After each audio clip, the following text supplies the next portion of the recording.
So I want you to take a little break from climate change and take a little boat ride with me. And I'm going to talk about the oceans. And the other thing I want to show you is how you violate the orders cleverly and fit 45 slides into 5. So this first slide, I'm going to give you a little more background on the problems facing the ocean.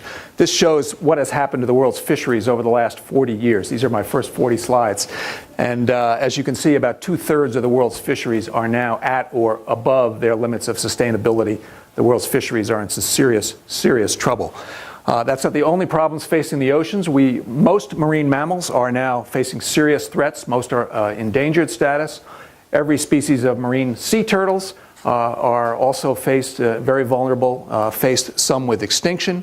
Coral reefs, we've lost about 20% globally already from a variety of problems. We anticipate losing another 20% within the next several decades, and all of the rest are in jeopardy as a result of warming of ocean water and acidification and other problems. This is not just a serious biological problem. 20% of the world's protein in many parts of the world comes from the ocean, so it's a major source of food.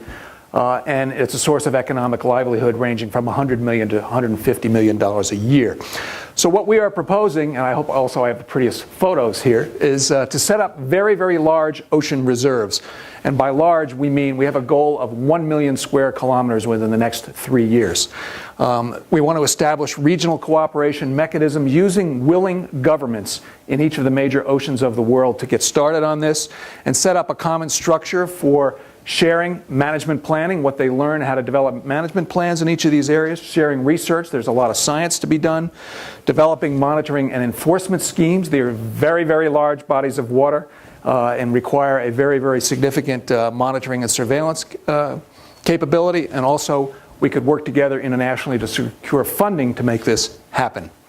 So again, one major reserve in each of the world's large oceans. The key players involved here are sovereign nations. The governance system for big bodies of open ocean water on the high seas is very limited. There's a very limited legal foundation. So in the beginning, we really need to rely on the sovereign nations adjacent to these large bodies of water. They can control what flows in and out of their ports and transcends across these large ocean reserves. There is a legal foundation in the UN Convention on the Law of the Sea. It will need strengthening, and we will need innovative ways to deal with these marine protected areas.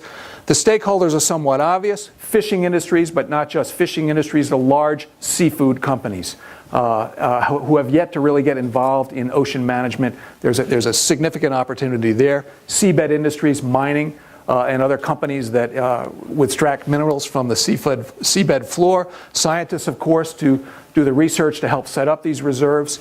The tourism industry, there's an opportunity here once we put these large bodies of water aside to develop new industries around them. Is it unique?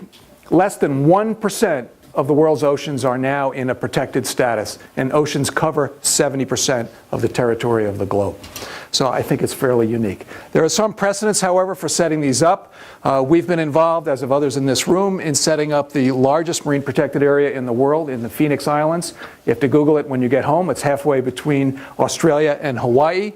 It is 400,000 square kilometers, one of the last remaining most pristine coral areas on Earth.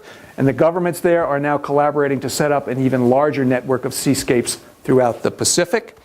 Again, we want to pick these reserves in a way that will represent major biological regions in each of the world's major oceans. There are a number of examples where willing governments are now beginning to come together, such as in the Sargasso Sea and the famous Bermuda Triangle, the Pelagos Sanctuary in the Mediterranean, and perhaps in the Ross Sea, midway between the East and West Antarctic Oceans. Our critical needs going forward are to strengthen the governing systems. As I said, we can begin to work with sovereign nations adjacent to these large bodies of water, but ultimately we're going to need an improved international governance system. We need to identify the potential sites. And one of the things our group stresses, if you remember my first slide and how quickly the oceans have been depleted, we do not want to wait for 20 years of IPCC-like scientific studies to pick these sites. We need to move much more quickly.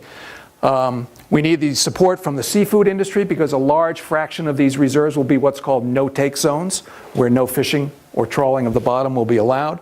Funding is critical. This is the kinds of projects that you could go to the GEF initially for planning studies, but ultimately we need to create new financial mechanisms to make them happen.